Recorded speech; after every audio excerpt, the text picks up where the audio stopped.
ఓం నమో వెంకటేశాయ. భగవద్బంధువులందరికీ సాదర ఆహ్వానం. ఇంతకు పూర్వపు వీడియోలో మీరు అర్ధనారీశ్వర స్తోత్రాన్ని చూసి నేర్చుకున్నారు. ఇప్పుడు దాని భావాన్ని క్లుప్తంగా తెలియజేయాలనే ఉద్దేశంతో ఈ వీడియోని చేస్తున్నాను. చాంపేయ గౌరార్థ శరీరకాయై కర్పూర గౌరార్థ శరీరకాయ ధమ్మిల్లకాయై చ జఠాధరాయ నమశివాయై చ నమశివాయ. సంపంగి పువ్వుల అర్ధశరీరం కలిగిన కొప్పును ధరించిన పార్వతీదేవికి, కర్పూరము వలె తెల్లని అర్ధశరీరము కలిగి జటాజూటము ధరించిన వాడైన శివునకు నమస్కారం చేస్తున్నాను. కస్తూరికా కుంకుమ చర్చితాయై చితారజఃపుంజ విచర్చితాయ కృతస్మరాయై వికృతస్మరాయ నమశివాయై చ నమశివాయ. పరిమళభరితమైన కస్తూరి కుంకుమ ఈ రెండిటిని ధరించినటువంటి పార్వతీదేవి శరీరానికి నుదుట కుంకుమను, శరీరానికి కస్తూరిని పూసుకుంటుంది ఆ పార్వతీదేవి. అంతేకాకుండా మన్మధుని బ్రతికించినటువంటి తల్లి ఆ పార్వతీదేవి.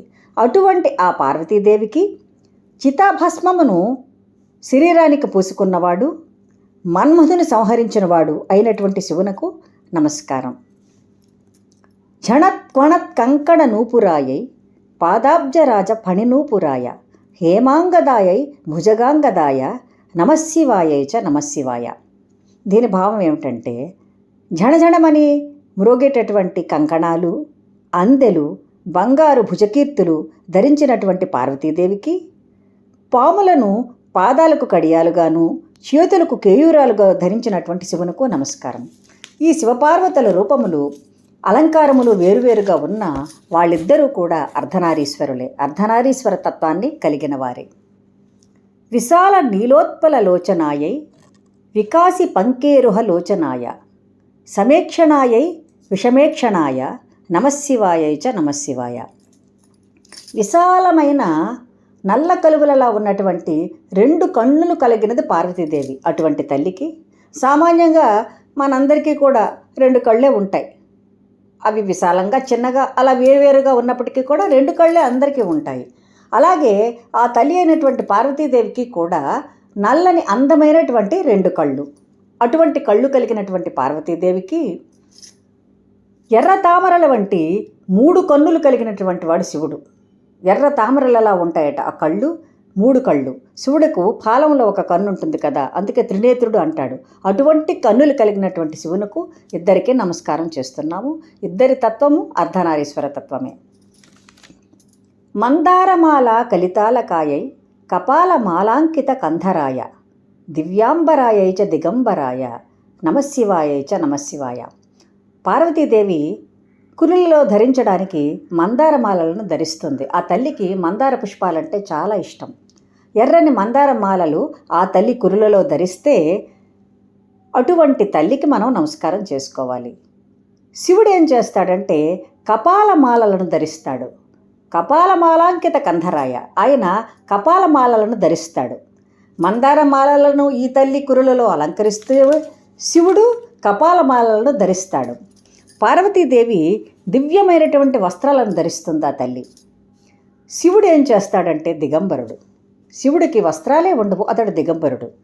తల్లి దివ్య వస్త్రాలను ధరిస్తే శివుడు దిగంబరుడు. తల్లి మందార మాలలను కురులలో ధరించుకుంటే శివుడు కపాలమాలలను మెడలో ధరించుకుంటాడు. ఇద్దరిది అలంకారం, వేషం వేరువేరుగా ఉంటుంది, కానీ ఇద్దరు ఒకటే.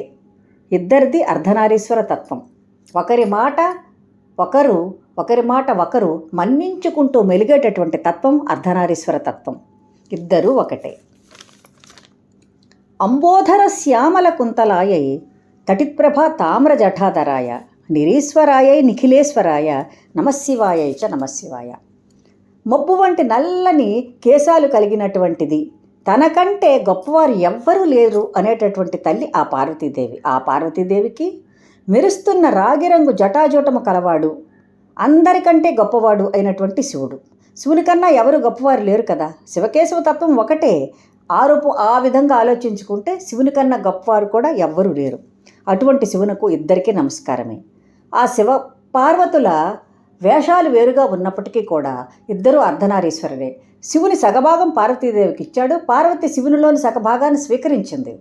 అందుకే వాళ్ళిద్దరూ అర్ధనారీశ్వరులయ్యారు. అది అర్ధనారీశ్వర తత్వం. దానిని మనం గ్రహించగలగాలి.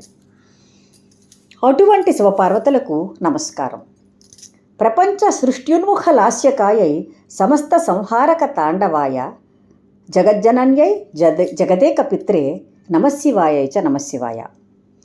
ప్రపంచ సృష్టి జరిగేటప్పుడు పార్వతీదేవి ఆనందంతో లాస్యం చేస్తుంది. ఆ నాట్యాన్ని లలిత నాట్యం అంటారు. ఆ తల్లి ఆనంద నాట్యం చేస్తూ ఉంటుంది. పరమేశ్వరుడు సృష్టి సంహార సమయంలో ఏం చేస్తాడంటే ప్రళయతాండవం చేస్తాడు. ఒకవైపు ఆనందలాస్యం, ఒకవైపు ప్రళయతాండవం. ఈ విధంగా శివపార్వతులు చేస్తూ ఉంటారన్నమాట. కానీ ఇద్దరి తత్వం ఒకటే.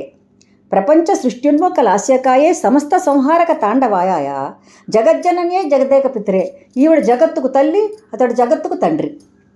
జగత్తుకు తల్లిదండ్రులు వాళ్ళిద్దరికీ మనం నమస్కరించాలి, నమస్కరిస్తూ ఉంటాం కూడా. వాళ్ళిద్దరి తత్వం కూడా ఒకటే. ఆ విధమైనటువంటి తత్వం కలిగినటువంటి వాళ్ళు శివపార్వతులు. కాబట్టి వాళ్ళని నమస్కరించుకుంటూ, వాళ్ళని పూజించుకుంటూ, వాళ్ళ మార్గాన్ని కనుక అనుసరించగలిగితే దంపతులు ఎప్పుడూ అన్యోన్యమైనటువంటి జీవితాన్ని గడపగలుగుతారు. ప్రదీప్త రత్నోజ్వల కుండలాయై స్ఫురన్ మహాపన్నగభూషణాయ శివాన్వితాయై చ శివాన్వితాయ నమశివాయై చ నమశివాయ. ప్రకాశించేటటువంటి రత్నకుండలాలు ధరించిన, అంతేకాకుండా శివునితో కలుస్తుంది పార్వతీదేవి. ప్రకాశించేటటువంటి రత్నకుండలాలు ధరిస్తుంది, శివునితో ఎప్పుడూ కలిసే ఉంటుంది. శివునిలో అర్ధభాగం కదా. అటువంటి పార్వతీదేవికి గొప్ప శోభ కలిగిన మహాసర్పాలను అలంకరించుకున్నవాడు, పార్వతీదేవితో కలిసి ఉన్నవాడు. ఆ మహాసర్పాలంటే మామూలువేమీ కాదు. గొప్ప శోభతో ప్రకాశించేటటువంటి గొప్పవైనటువంటి మహాసర్పాలను ధరిస్తాడు శివుడు.